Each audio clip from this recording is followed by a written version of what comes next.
If you game a lot on your mobile, then this video might be for you.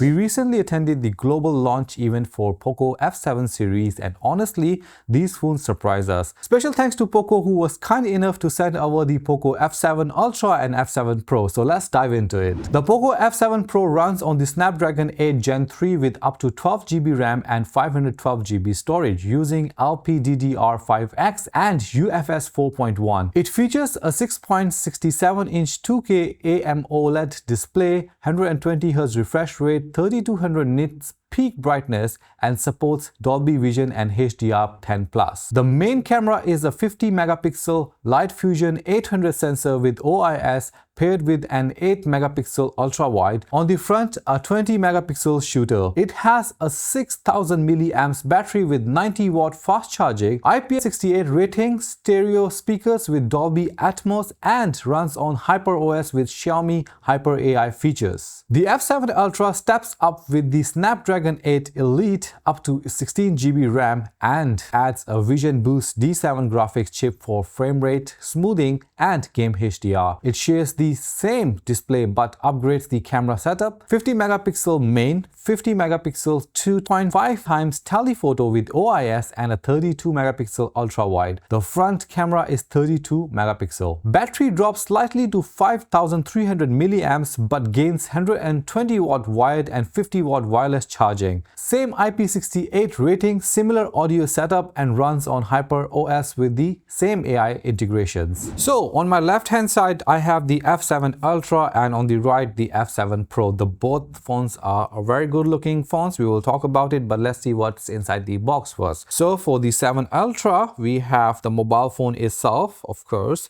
and then we have, oh, I love this all yellow and black theme. Really, it's very attractive color. So in the box you have the SIM tray pin first of all and some instructions, and we have the case itself. So let's see, of course it's a black color case, and oh, it's like a dark gray color, and the silicone, I guess. So it's a very nice if you want to protect it, but if I'm using this phone I will definitely be using without the cover because of this color. It's very good. So I really like it. Of course, we have the charger. Yes, I love the phones when they come with the charger. So we have 120 watt brick here. Oh, this is a very good, a very big grip here. And then of course we have the cable which you can utilize to charge it, which is the type A to type C cable. In the next box, I'm assuming it's gonna be quite a similar stuff as well. Very similar packing, your SIM tray, instructions, warranty, quick guide, all this stuff. And also I think it's the same color cover as well. Yes, it is the same color. It's a nice one. Of course we have the charger and the cable. Same as the other package as well. So my first impression on these phones, they both are the very good looking phone. We do have the experience during the launch event, and we did really enjoy using these phones in different scenarios. Out of the box, my favorite is definitely the yellow and black one. And both phones comes in different color. Ultra comes in the black and yellow, and the Pro color comes in black, silver, and blue. Unfortunately, we don't have the black and the blue one, but we have seen those ones. They also look quite amazing. Experience with the phone after testing for a few days. Of course, I've been using this Ultra version, and my colleagues will be using the Pro version. So we came to a conclusion. They are actually both are very good in terms of gameplays. Refresh rates I think is similar to each other. In terms of weightage of this phone, I feel like this one's a little bit heavier. The reason behind is this one have some extra camera hardware, so that's one thing to note, but it's not a big difference. But of course, if you are holding it like me, just like this in both hands, you can actually judge from there. Okay, so let's talk a little bit more about the displays of this phone, why they are so good. First of all, they of course use the high-end technology on all the displays on their phones. Both displays have a similar AMOLED displays, which is the 120Hz refresh rate with the 3200 nits of the brightness. For this display, as you guys can see, their refresh rates and everything is quite smooth. I have been using it with the multiple apps which we were trying to play around with this when we are opening the camera, also video, also playing game as well on the same time. Low-end phones, sometimes you get to see a lot of lags or like not very responsive screens, but this one with this clarity and the experience we've been using it with, I think we all can say very confidently that we are quite impressed with the whole situation of these screens and their refresh rate. And the brightness wise, let's say this is the peak brightness you can get, and it gets very bright. Then there is the game boost function also available inside. For example,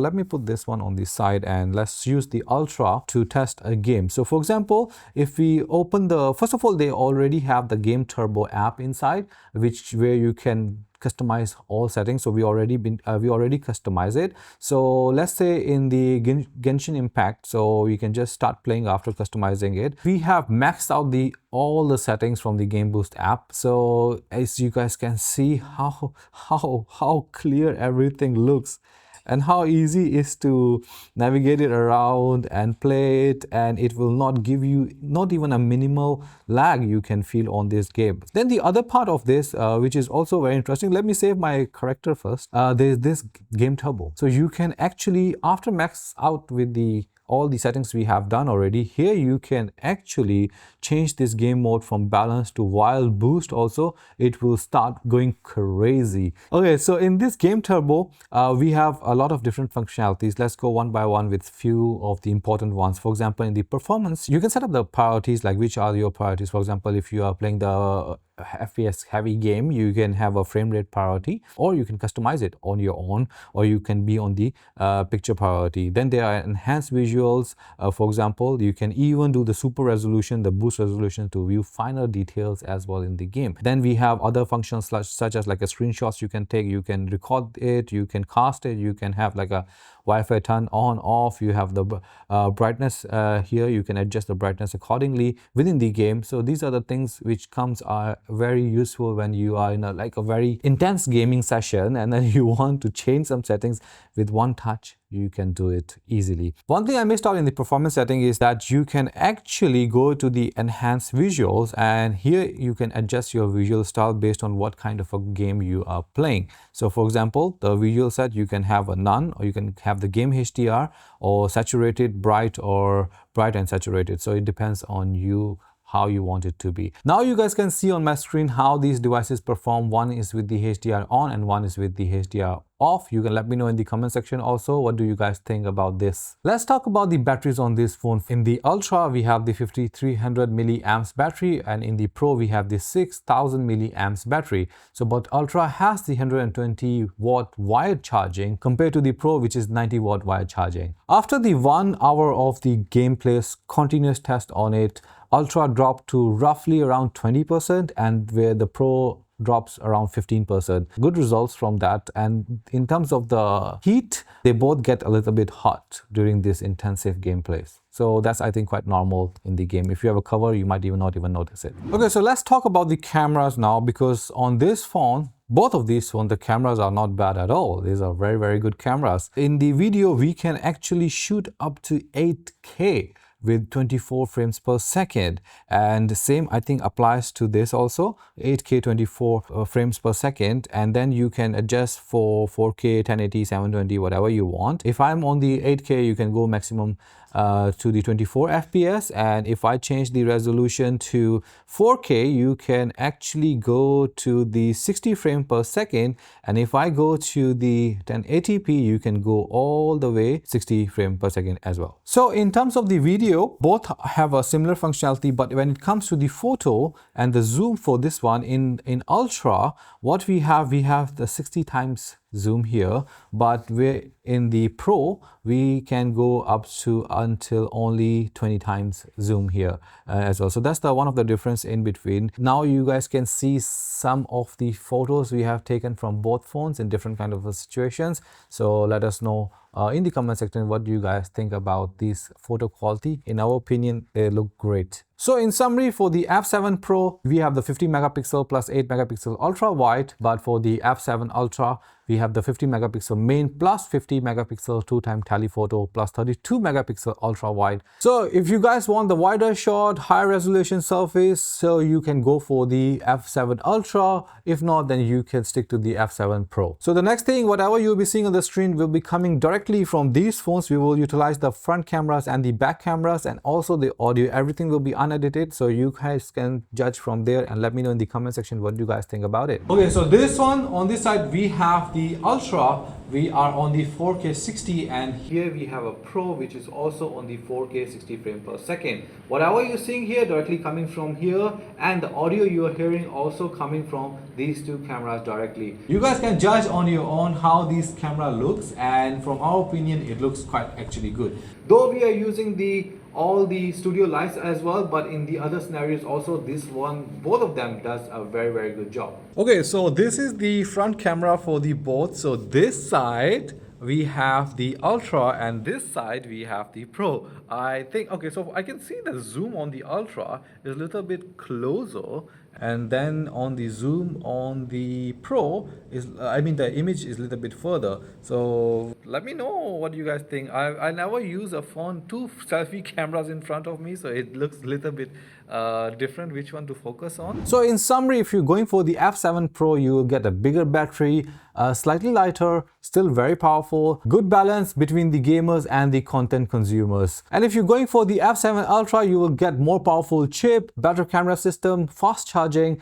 And if you are a person like me who likes to play game, I do sometimes streams on Twitch as well using my phone, and doing a lot of content creation for my social media, I think this mobile fit very well for you. So in conclusion, both phones are strong contenders depending on what you value more. Personally, I'm enjoying both, and I would love to hear what do you guys think about these phones and which one would you go for. Drop it in the comment section. If you found this video helpful, give it a thumbs up, share it around, and of course hit the subscribe button. I will leave any links or discount codes in the description below, so be sure to check that out. Also, fun fact, over 90% of you watching still aren't subscribed. So if you like what we do here, support the channel and smash the subscribe button. It really helps us out. And also follow us on our socials, Rebel Squad tag, for more behind the scenes updates and giveaways. I'll see you guys in the next video. Until then, take care and bye bye.